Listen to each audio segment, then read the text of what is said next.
نقش ہائے کاہن و پاپا کہ تھے باطل تمام، اس جہاں سے نقش قرآن کیے زائل تمام۔ فاش کہتا ہوں کہ یہ میرے سخن کا طور ہے، تو کتاب اس کو نہ کہہ یہ چیز کوئی اور ہے۔ جاں میں جس دم یہ اترتی ہے بدل جاتی ہے جان، اور پھر جاں کے بدلنے سے بدلتا ہے جہاں۔ یہ خدا کی طرح پنہاں بھی ہے اور پیدا بھی ہے، زندہ و پائندہ بھی ہے اور یہ گویا بھی ہے۔ اس کے اندر ہے نہاں تقدیر ہائے غرب و شرق، دیکھ لا کر فکر و اندیشہ میں تیزی مثل برق۔ اس نے مسلم سے کہا جان رکھ ہتھیلی پر صدا، دے غریبوں کو اسے جو کچھ ہے حاجت سے سوا۔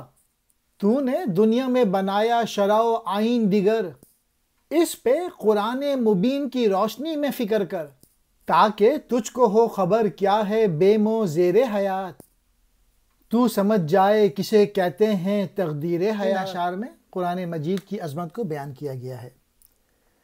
جب قرآن کا نقش اس جہاں پر ثبت ہوا تو برہمنوں اور پادریوں کے نقش مٹ گئے۔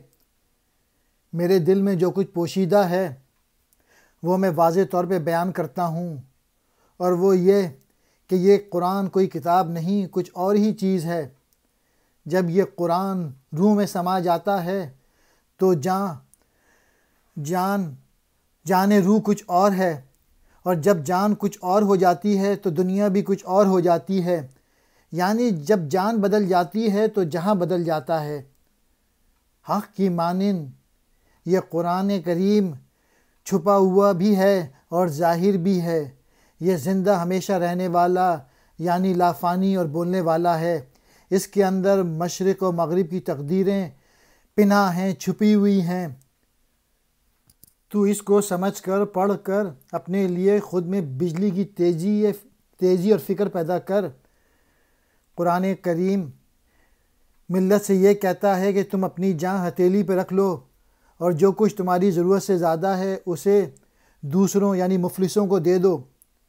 تو روسی قوم نے اور طرح کا شرع اور آئین بنا لیا ہے، تو ان قوانین کو ذرا قرآن کی روشنی میں دیکھ، تاکہ تو زندگی کی اونچ نیچ، اچھائی برائی سے آگاہ ہو جائے، اور زندگی کی تقدیر پر تجھ پہ واضح ہو جائے۔